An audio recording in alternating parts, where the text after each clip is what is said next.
My name is Cassie. I am 23 years old. I graduated as a qualified nurse this year and was given my first position as a home nurse. My patient was an English gentleman in his early 80s who suffered from Alzheimer's.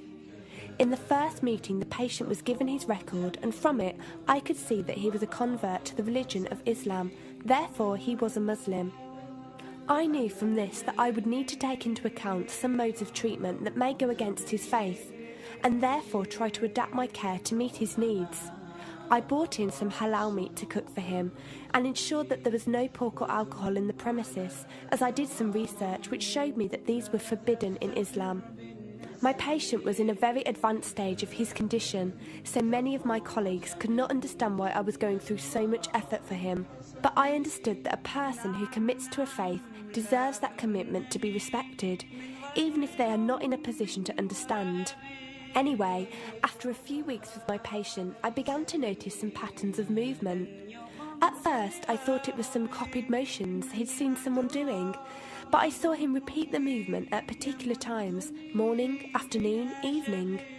The movements were to raise his hands, bow, and then put his head to the ground. I could not understand it. He was also repeating sentences in another language. I couldn't figure out what language it was, as his speech was slurred, but I know the same verses were repeated daily. Also, there was something strange. He didn't allow me to feed him with my left hand. Somehow I knew this linked to his religion, but didn't know how. One of my colleagues told me about Talk as a place for debates and discussions. As I did not know any Muslims except for my patient, I thought it would be good to speak to someone live and ask questions. I went on the Islam section and entered the room True Message. Here I asked questions regarding the repeated movements and was told that these were the actions of prayer.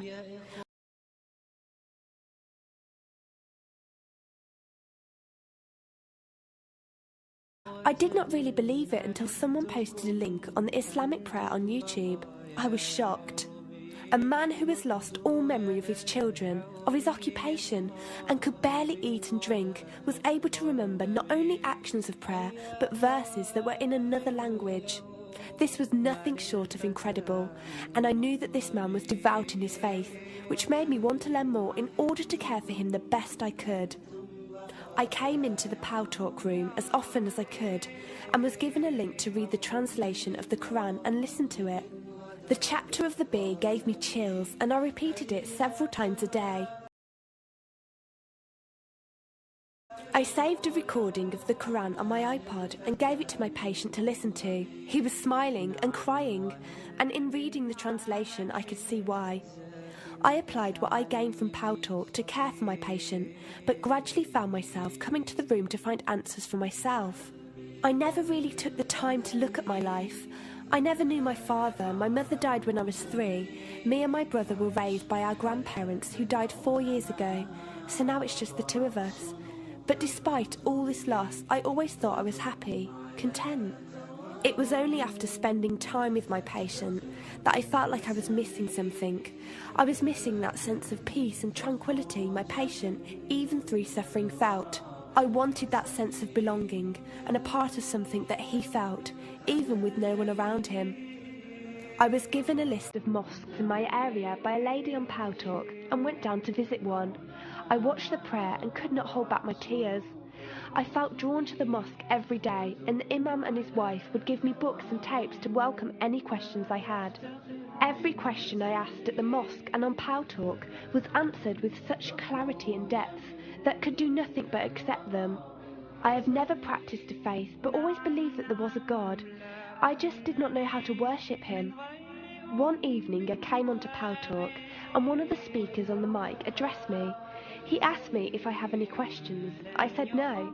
He asked if I was happy with the answers I was given. I said yes. He then asked what was stopping me accepting Islam. I could not answer. I went to the mosque to watch the dawn prayer. The imam asked me the same question. I could not answer. I then went to tend to my patient. I was feeding him, and as I looked into his eyes, I just realised he was brought to me for a reason, and the only thing stopping me from accepting was fear. Not fear in the sense of something bad, but fear of accepting something good and thinking that I was not worthy like this man. That afternoon I went to the mosque and asked the imam if I could say my declaration of faith, the Shahada. There is no God except Allah. Muhammad is Allah's messenger. He helped me through it and guided me through what I needed to do next. I cannot explain the feeling I felt when I said it. It was like someone woke me up from sleep and sees everything more clearly. The feeling was overwhelming joy, clarity, and most of all, peace. The first person I told was not my brother, but my patient. I went to him, and before I even opened my mouth, he cried and smiled at me. I broke down in front of him. I owed him so much. I came home and logged onto Talk and repeated the Shahada for the room. They all helped me so much, and even though I had never seen a single one of them, they felt closer to me than my own brother. I did eventually call my brother to tell him, and although he wasn't happy, he supported me and said he would be there. I couldn't ask for any more. After my first week as a Muslim, my patient passed away in his sleep while I was caring for him. Inna lillahi wa inna ilaihi raji'un. He died a peaceful death, and I was the only person with him. He was like the father I never had, and he was my doorway to Islam.